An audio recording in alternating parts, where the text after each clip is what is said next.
Attachment కూడా. Hi అండి, అందరికీ నమస్కారం.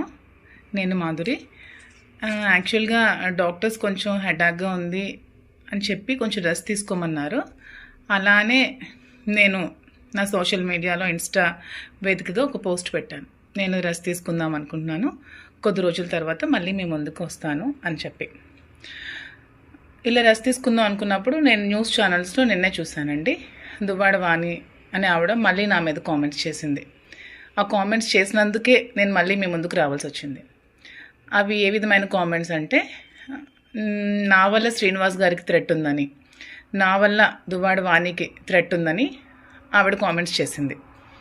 సో నా వల్ల థ్రెట్ ఉందనుకుంటే దువ్వాడ శ్రీనివాస్ గారికి 2 years నుంచి ఎవరు చూస్తున్నారండి?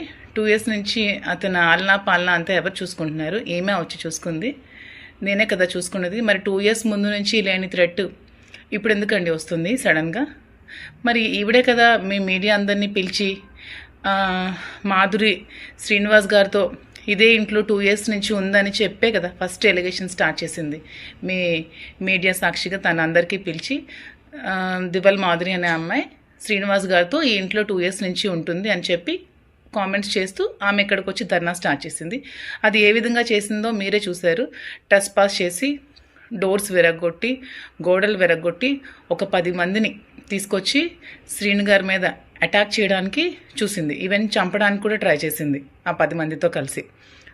శ్రీనివాస్ గారు కంప్లైంట్ కూడా ఫైల్ చేయడం జరిగింది. సో థ్రెట్ ఎవరు చేశారో మీరు అందరూ తెలుసుకోవాలని కోరుకుంటున్నాను. ఆవిడ థ్రెట్ చేసిందా? నేను థ్రెట్ చేశానా? ఆవిడ వల్ల థ్రెట్ ఉందా శ్రీనివాస్ గారికి? నా వల్ల థ్రెట్ ఉందా?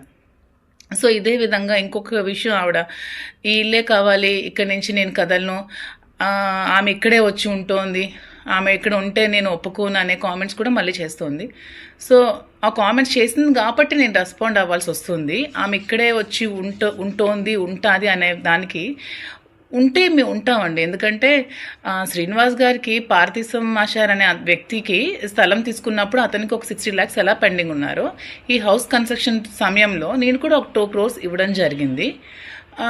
వాళ్ళ బ్రదర్ కూడా ఇచ్చారంట, అది నాకు సరిగ్గా తెలీదు. వాళ్ళ బ్రదర్ కూడా అమౌంట్ ఎంతో హెల్ప్ చేశారని చెప్పడం జరిగింది శ్రీనివాస్ గారు.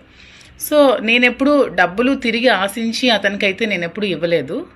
కానీ ఇదే ఇల్లు ఆమె కావాలి, ఇక్కడే నేను కూర్చుంటాను, ఇక్కడి నుంచి నేను కదలను అనుకున్నప్పుడు నాకు కూడా హౌస్ మీద రైట్ ఉంది. కాబట్టి నాకు ఇవ్వాల్సిన 2 crores అమౌంట్ నాకు ఆమె ఇచ్చేసి ఆ ఇంటిని తీసుకుంటుందా, లేకపోతే ఆ ఇల్లు ఖాళీ చేసి ఆమెకి ఒక 6 కోట్లు పెట్టి ఇంద్రభవనం లాంటి ఇల్లు శ్రీను గారు కట్టి ఇచ్చి ఆ ఇంట్లో ఆమెకి సకల భోగాలు కల్పించి అతను నడు రోడ్డు మీద ఉన్నారు కాబట్టి, సో ఆ ఇంటికి ఆమె వెళ్ళిపోయి ఇతన్ని కూడా ఆ ఇంటికి తీసుకెళ్ళి అక్కడ లీగల్గా ఏమైనా ప్రొసీడింగ్స్ చేసుకుంటారా, ఇంకా ఏ విధంగా పడతారో వాళ్ళ ఇష్టం. అంతేగాని ఇదే ఇల్లు కావాలి, ఈ ఇంటికి నేను వెళ్ళాలి అనుకుంటే నేను కూడా మీ మీడియా అందరినీ పిలిచి మీ మీడియా సాక్షిగా నేను కూడా ఇంటికి రావడం జరుగుతోంది. యాక్చువల్గా నేను ఎప్పుడు కూడా నేను మీ ముందు ఇంతవరకు బయటపడలేదు నేను శ్రీను గారు నాకు డబ్బులు ఇచ్చాను, అగ్రిమెంట్ చేసుకున్నానని. కానీ శ్రీను గారు యాక్చువల్గా ఎప్పుడు ఎవరు అమౌంట్ ఉంచుకునే వ్యక్తి కాదు. అందుకని అతను ఎప్పుడైనా నాకు ఉన్నప్పుడు నీకు ఇచ్చేస్తానని చెప్పి నాకు చెక్స్ ఇవ్వడం జరిగింది. ఇదిగోండి ఈ చెక్స్, ఇవి 50 lakhs ఒకటి, ఇది కూడా 50 lakhs, ఇది 450.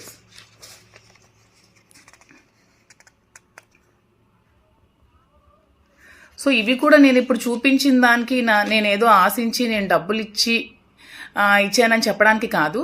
ఆమె ఆ ఇల్లు కావాలి, నాకు ఇక్కడే నేను ఉంటాను, ఈ ఇల్లుకి ఎవరికి రైట్ లేదు అని అంటోంది కాబట్టి నేను చూపించాల్సి వచ్చిందండి. సో ఈ అమౌంట్ నాకు క్లియర్ చేసేసి ఆమె ఇల్లు తీసుకుంటుందా, లేకపోతే ఆమెకి శ్రీనివాస్ గారు ఇచ్చిన ఇంటికి వెళ్ళి శ్రీనివాస్ గారితో ఏమైనా లీగల్గా ప్రాబ్లమ్స్ ఉంటే తేల్చుకుంటుందా?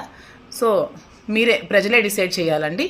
సో ఇంకా నేను కూడా ఇంకా ఈ ఎలిగేషన్స్ ఏమి చేస్తే నేను కూడా ఇంకా రేపు వెళ్ళి మీడియా వాళ్ళని కూర్చోబెట్టి నేను కూడా అక్కడ కూర్చుంటాను. నాకు ఇవ్వాల్సిన అమౌంట్ వచ్చినంత వరకు నేను కూర్చుంటాను.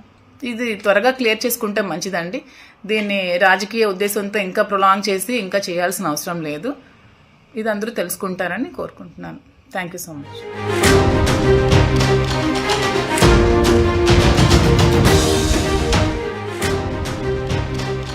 మాధురి ఇల్లు కట్టడానికి తాను 2 కోట్ల రూపాయలు అప్పించాను శ్రీనివాస్ కంటూ కూడా మాధురి చెప్పుకొచ్చారు.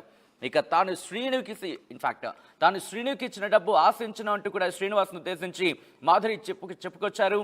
ఇదే ఇల్లు కావాలంటే వాణి 2 కోట్ల రూపాయలు క్లియర్ చేయాలంటూ కూడా మాధురి చెప్పుకొచ్చారు. ఇంతకీ దివ్వెల మాధురి ఇచ్చిన కౌంటర్ ఏంటి?